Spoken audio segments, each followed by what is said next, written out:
കുട്ടികളെ ദേ ഇപ്പോൾ ഇവനാണ് കേട്ടോ ട്രെൻഡ്. പാപ്പുട്ട് എന്ന് പറയും, പാൽപുട്ടല്ല പാപ്പുട്ട്. നമുക്കൊന്ന് ഉണ്ടാക്കി നോക്കിയാലോ. ഞാനിത് FB കണ്ടാണ് കേട്ടോ. ഒരു പാത്രം എടുക്കുക, അതിൽ ഒരു ഗ്ലാസ് അരിപ്പൊടി തികയോ എന്നുള്ളൊരു സംശയം വന്നപ്പോൾ ഞാൻ 2 ഗ്ലാസ് അരിപ്പൊടി എടുത്തിട്ടോ, ഒരു 1/2 സ്പൂൺ ഉപ്പും ഒരു 1.5 സ്പൂൺ പഞ്ചസാരയും. എന്നിട്ടുണ്ടല്ലോ ശരിക്കും പറഞ്ഞാൽ എനിക്ക് ലാസ്റ്റ് തോന്നിയത് തേങ്ങാപ്പാൽ ഇട്ടെങ്കിൽ പൊളിച്ചേനെ കേട്ടോ. ഇതിപ്പോൾ പശുവും പാലാണ്.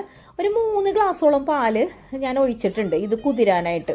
എന്നിട്ട് ഇതിങ്ങനെ ഈ പാകത്തിലാവട്ടെ. ഈ ഒരു പാകത്തിലാവുമ്പോൾ അതേ മാറ്റി വെക്കുക ഒരു 10 മിനിറ്റ്. അത് കഴിഞ്ഞ് കഴിയുമ്പോൾ എന്ത് ചെയ്യും, ഇതിങ്ങനെ കുതിർന്നിട്ട് ഇങ്ങനെ പൊടിഞ്ഞു വന്ന പോലെ നിൽക്കും. അപ്പോൾ നമുക്കിപ്പോൾ ഞാൻ 2 ഗ്ലാസ് അരി എടുത്തല്ലോ, 2 ഗ്ലാസ് അരിപ്പൊടി എടുത്തു. അപ്പോൾ അതിന് ഞാൻ ഒരു ഫുൾ തേങ്ങ ചിരണ്ടി ഒരു 3/4 ഭാഗോളം തേങ്ങാപ്പീര ഇതിലങ്ങിട്ട് മിക്സ് ചെയ്തു.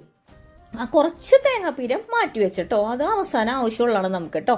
അപ്പോൾ ഇതങ്ങ് മിക്സ് ചെയ്തിട്ട് വീണ്ടും നമുക്കപ്പോൾ 1 ഗ്ലാസ് പാലും കൂടി വേണം. അപ്പോൾ മൊത്തം 4 ഗ്ലാസ് പാലായിട്ടോ. ശരിക്കും പറഞ്ഞാലില്ലേ 1 ഗ്ലാസ് അരിപ്പൊടി മതിയായിരുന്നട. കാരണം പെട്ടെന്ന് വയറ് നിറയും. സാധാരണ പുട്ടിൻ്റെ അത്രയും വേണ്ടതേ ഇങ്ങനെ ഒരു കുറുകിയ പാകത്തിൽ പിന്നത്തെ പാൽ ഒഴിക്കുമ്പോൾ കിട്ടും. എന്നിട്ട് നെയ്യ് വരട്ടിയ പ്ലേറ്റിലുണ്ടല്ലോ, നമ്മൾ വട്ടയപ്പൊക്കെ ഉണ്ടാക്കുന്ന പ്ലേറ്റില്ലേ, അതിലേക്ക് വേണമെങ്കിൽ ഇച്ചിരി കൂടി അഴവ് വരുത്താട്ടോ. എന്നിട്ട് നമ്മളിങ്ങനെ പരത്തി കൊടുക്കുക. നെയ്യ് വരട്ടണോട്ടോ, അല്ലെങ്കിൽ ഇങ്ങനെ പരണ്ട് പോരില്ല. പിന്നെ അധികം സ്പേസ് ഒന്നും വേണ്ട, ഇങ്ങനെ ഇത്രയും നിറച്ച് തന്നെ ഇടാട്ടോ. ഇച്ചിരി ഒരു 1/4 ഇഞ്ച് സ്പേസ് വെക്കുക. എന്നിട്ട് ബാക്കിയുള്ള തേങ്ങാപ്പീര മേളിൽ വെക്കുക. ഒരു 15-20 മിനിറ്റ് ചെമ്പിൽ ആവി കയറ്റിയിട്ട് ഇങ്ങനെ മുറിച്ചെടുക്കണം. നമ്മൾ വട്ടയപ്പൊക്കെ മുറിച്ചെടുക്കൂലേ, ഇതില്ലേ വെറുതെ കട്ടൻ ചായയും കൂട്ടി കഴിക്കാം. ഇല്ലാന്നുണ്ടെങ്കിലേ ഞാൻ അതേ പഴം പുഴുങ്ങിയതും പപ്പടവും കൂട്ടിയാട്ട കഴിച്ചത് വേറെ ലെവലാണ്.